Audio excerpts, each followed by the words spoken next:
Hello everybody, welcome back to my channel. Welcome if y'all are new here. I'm Adriana. You can call me Adri or not. That's okay. Whatever you want.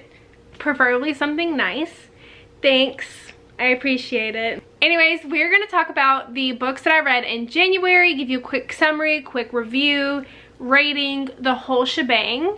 This month I read a total of 10 books, which ended up being 4,578 pages. I'm really proud of myself because in the past, in the month of January, I've only read like 4 to 5 books. So to basically double that really colors me impressed, and I'm proud of myself for that. And I will say that all of the books that I read were like good quality books, and that's one of my goals for this year is I want to read quality books over quantity books. So that's why I set my Goodreads goal to only 75, because I wanted to make sure that I'm reading books that I actually enjoy, and I'm not just reading to read as many books as I can for the year, if that makes sense. A few quick stats. So I made a January wrap page in my reading journal. So a few quick stats are that my top author this month was Sarah J. Maas with a total of 4 books. Those were the first 4 books in the Throne of Glass series. For genres, 60% of the books that I read were romance and 40% were fantasy. Obviously based on the fact that 4 of the 10 books that I read were Sarah J. Maas. For format, 6 books of those were ebooks, 1 book was a physical book, and 3 of those were immersive reading. So I either read the physical book and listened to the audio at the same time, or I read the ebook and listened to the audio at the same time. And I found this to be a whole lot better, especially when reading like Throne of Glass. I don't know how to pronounce half the characters' names or the cities that they travel to. So being able to listen to the audio and hear someone else pronounce the names makes it so much easier, and I just find it to like help me stay on track when reading. The first book I read this month was After the Storm by Laura Pavlov. I read this on Kindle Unlimited. This is a second chance single dad grumpy sunshine romance. This is the last book in the Cottonwood Cove series. He's a grumpy single dad. She's the one who got away. They haven't seen one another in years, and now they're stuck in a hotel room together. And there's only one bed. I've loved her from the first moment I saw her, and I've loved her every day since. Whether we're together or we're apart, that hasn't changed, which is saying a lot considering I don't like most people. But life has thrown us a slew of curveballs, and we went our separate ways. Life, family, jealousy, we let it all get in the way. I'm a dad now, and my little girl is my world. And after years apart, Presley is back in Cottonwood Cove. I don't believe in fairy tales or second chances. My heart belongs to my daughter now, and there is no room for complications. This book was absolutely amazing. I rated it at 4.5 stars. It was so cute and great, and like I loved every second of it. The angst, the emotional roller coaster that it left me on was just like purely amazing. It gave everything it was supposed to give. Honestly, the connection between Presley and Gracie was just so cute, and like just honestly to me so authentic. So I'm gonna read this little snippet that I wrote in my review. Even though Presley said it hurt hearing that Cage was having a child with another woman all those years ago, the first time she actually met Gracie, she knew she felt something special. They really did have this special connection, this special bond. Cage always knew that Presley was the one, but things just never ended up like working out in their favor. And I think just seeing them connect and their connection, Presley and Gracie's, really just put shit into perspective and just like made him realize that like I can't lose this woman again. And it was so good. The second book I read was Caught Up by Liz Tomford. This is the 3rd book in the Windy City series. I'm pretty sure that is what it's called. This one it's single dad nanny sports romance. Here's a little summary. Kai, I'm a single dad and starting pitcher for Chicago's MLB team. I'm stretched too thin, but I don't want help raising my son. Each of his previous nannies only lasted a few weeks before I let them go. Now my coach is putting his foot down by hiring the one person I can't fire, his daughter. Miller Montgomery is the last woman I should fall for. Too wild, too young, too unattached. Chicago is just a quick stop for her. I thought I'd be counting down the days until she left, but summer feels too short when I start thinking about forever. This was a 5-star read. Oh my god. Kai Miller, Little Baby Max. I'm screaming and crying and throwing up. It was literally just so amazing, and like it was just a million stars. It was perfect. They were just so perfect. It literally just like was pulling at my heartstrings the whole freaking time. Next, I read Obsession Falls by Clara Kingsley. This is the first book in the Haven Brothers series. It's a spin-off from the Bailey Brothers series. Or, yeah. I don't want to say spin-off. I don't think spin-off's not the right word. But they are, the Haven Brothers, the Havens in general, are kind of introduced in Bailey Brothers. But it's not like a series you have to read the Haven Brothers series, if you get what I'm saying. But this is the first book in the series. It is a Grumpy Sunshine small town romance, and it has some suspense in there. He'll risk it all to protect her. Someone is stalking Audrey Young, and she has no idea why. It's bad enough that she's back in Tilcomb, but Audrey's good at making the best of things, and her new job at the small town newspaper is just a way to get back on her feet. Complicating matters is her landlord and new neighbor, Josiah Haven. She doesn't usually go for the big surly lumberjack type, but there's something about the broody man. He intimidates her a little, but she kind of likes it. She could totally handle the mess that her life is, except for the strange feeling of being watched. It's just the beginning. Next thing Audrey knows, she's a target and she doesn't know who's behind it or why. For Josiah Haven, none of that makes her his problem. She's just the girl next door. Fine, the frustrating hot girl next door. But Audrey is all sunshine and her goofy dog isn't any better. Josiah is too stoic, too solitary, too guarded. He doesn't need a woman in his life, especially one who threatens to crack his heart wide open. But Josiah is a protector, and he can't let Audrey's troubles go unanswered, even if he has to risk everything, his life, his heart, to keep her safe. I rated this book a 4 stars. I thought it was a really cute and a good start to the series. I can't wait to see where the series leads and where the other brothers get their happily ever after. I rated this a 4 stars. I thought it was super cute. If you love dogs, absolutely read it. I promise nothing bad happens to the dog. You should definitely read it. It was really cute. I really enjoyed it, and I definitely will be continuing the series. The next book I read, and this book I actually received as an ARC, was Loving Romeo by Laura Pavlov. This is the first book in the Magnolia Falls series. This is an enemies to lovers kind of sports romance, also set in a small town of Magnolia Falls. Demi Crawford was Magnolia Falls royalty. I was a boxer from the wrong side of the tracks. She was the epitome of everything good, while I was broody and rebellious.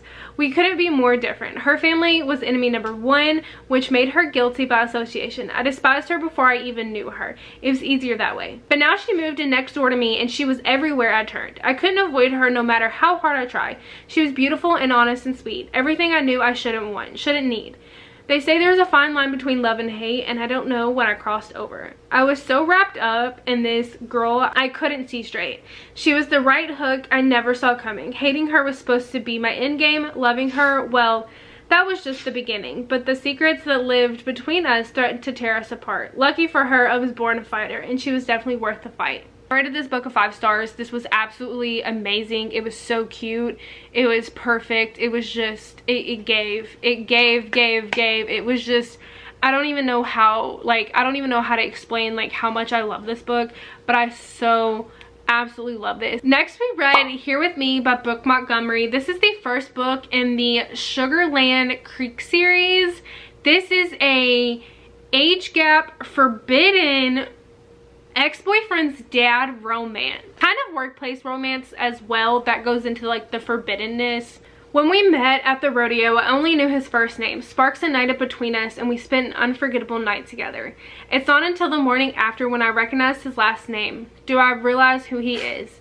So I do what any rational woman would and make the walk of shame while he sleeps. It's not like I'll ever see him again or have to explain why I left, but I'm proven wrong when he shows up at my family's ranch as the new Frere. I don't even know if I'm saying that word right. Sorry.